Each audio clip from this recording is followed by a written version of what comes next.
Entonces, hoy en el ejercicio 4 vamos a tratar el tema de equilibrio estático. Entonces, el ejercicio nos plantea que tenemos una carga de 90 libras, que se ve señalada acá, que cuelga de un gancho, que está suspendida de un gancho, como se muestra en la figura. Si la carga se sostiene mediante dos cables que están aquí sostenidos del punto C y del punto D, y un resorte, que es este que está acá hasta el punto B, cuya constante aquí dice que es de 300 libras por pie, pero hablando con la monitora ya me dice que la correcta es esta, que es 500 libras por pie, entonces la K es 500 libras por pie. Tenemos que determinar los vectores directores de los cables AD y AC, la fuerza presente en los cables AC y AD, el alargamiento del resorte para lograr la posición de equilibrio, que lo llamaremos X, y las componentes rectangulares de las fuerzas en los cables AD y AC, que serían estas. Listo. Para este ejercicio tenemos que tener en cuenta que estamos trabajando con el sistema imperial, que trabajamos con libras y con pies, y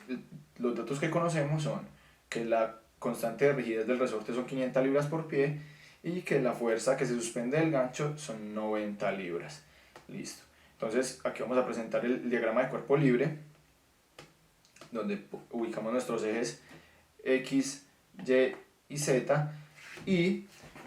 ubicamos también la fuerza de 90 libras que está ubicada sobre el eje Z, la fuerza del resorte que está ubicada sobre el eje Y, el punto A que es donde concurren todas las fuerzas,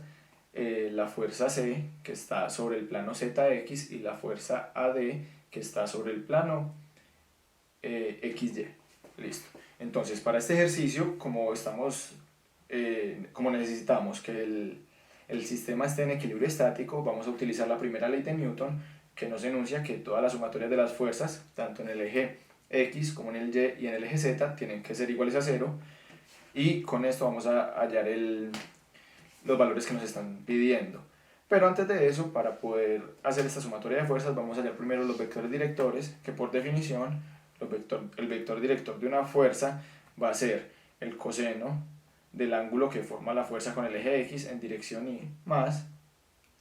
el coseno que forma la fuerza con el eje Y en dirección J, más el coseno que forma la fuerza con el eje Z en dirección K. Para el caso de la fuerza AD, tenemos que el vector director va a ser menos el coseno de 60 grados en dirección Y, menos el coseno de 30 grados en dirección J, y 0 en dirección K, porque como podemos verlo acá, la fuerza está en el plano XY, entonces en Z no tiene ninguna componente. Entonces, al operar esto, obtenemos que tenemos el vector director de la fuerza AD, que sería menos 0.5 en I, menos 0.866 en J y 0 en K. Listo, entonces para la fuerza AC tenemos este triangulito, que es el que podemos observar aquí, el que podemos observar acá, donde con estas medidas podemos calcular el ángulo que forma la fuerza con el eje X, utilizando la función tangente inversa, donde tenemos que θ es igual a la tangente inversa del cateto opuesto sobre el cateto adyacente,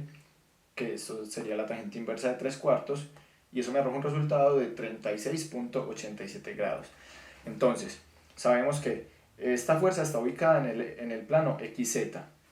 por lo tanto, el ángulo que forma con el eje Z sería igual a 90 menos el ángulo que forma con X, lo que indica que sería un ángulo de 53.13 grados. Entonces, tenemos que el vector director de la fuerza AC sería el coseno de 36.87 grados en dirección Y, 0 en J, porque como esta fuerza está ubicada en el plano XZ, pues la componente en Y sería 0, por eso tenemos 0 en dirección J, más el coseno de 53.13 en la dirección K. Operando esto, tenemos que el vector director de la fuerza AC tiene unas componentes de 0.8 en I, 0 en J y 0.6 en K. Ahora vamos a utilizar la primera ley de Newton para establecer el sistema de ecuaciones, donde tenemos que la fuerza AC por 0.8 menos la fuerza AD por 0.5 es igual a 0, Si rectificamos nos damos cuenta que 0.8 es la componente en y del vector director AC y que el 0.5 es la componente en y del vector AD multiplicado por la magnitud de su fuerza. Entonces, la sumatoria de fuerzas en Y sería la fuerza del resorte, que como podemos observar en el diagrama de cuerpo libre está sobre el eje Y, positiva, menos 0.866 por la magnitud de la fuerza AD es igual a 0. También podemos rectificar en el diagrama de cuerpo libre que aquí tendríamos la componente en Y del vector AD sobre el eje de Y. Listo.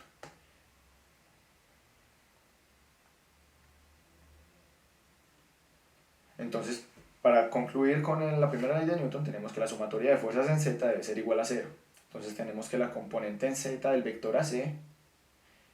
sería 0.6 por AC menos 90 es igual a 0. De aquí de esta ecuación podemos despejar AC, que es lo que hacemos aquí abajo. Entonces tenemos que AC es igual a 90 dividido 0.6, eso nos arroja un resultado de 150 libras donde obtenemos la magnitud de la fuerza AC. Y también, entonces devolviéndonos, en la sumatoria de fuerzas en X podemos obtener la magnitud de la fuerza AD, que sería AC por 0.8 dividido 0.5, donde obtenemos que AD tiene un total de 240 libras. Ahora, utilizamos la suma de fuerzas en Y para saber que la fuerza del resorte es igual a 0.866 por la magnitud de AD, donde tenemos que K por X, que es la fuerza que ejerce el resorte, es igual a 0.866 por AD, que es 240 libras. Entonces tenemos que X es igual a 0.866 por 240 dividido 500 y obtenemos que el alargamiento del resorte es 0.415 pies. Ahora, necesitamos obtener las componentes rectangulares de las fuerzas AC y AD, que las hallamos muy fácil. Para obtener las componentes rectangulares, lo único que vamos a hacer es tomar la magnitud del vector AC y multiplicarlo por el vector director AC, que sería lambda AC. Esto nos va a arrojar las magnitudes, donde obtenemos que la magnitud en X, la componente rectangular en X del vector AC, va a ser la magnitud por 0.8, que esto nos da 120 libras, la magnitud del vector AC en Y, la magnitud de la componente rectangular del vector AC en Y va a ser igual a AC, la magnitud de AC por 0, esto nos da 0, la magnitud de la componente rectangular del vector AC en Z va a ser igual a AC por 0.6, lo que nos da 90 libras, si me borro la B, y ahora nos vamos con el vector AD.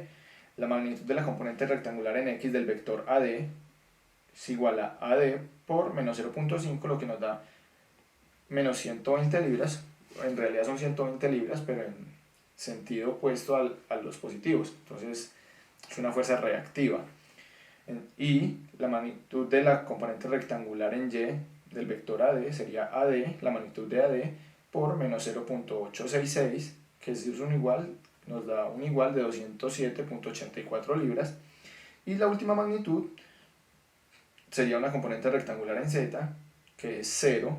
porque la magnitud está en el plano, la fuerza está en el plano XY, entonces eso nos da un 0 en la componente rectangular en Z.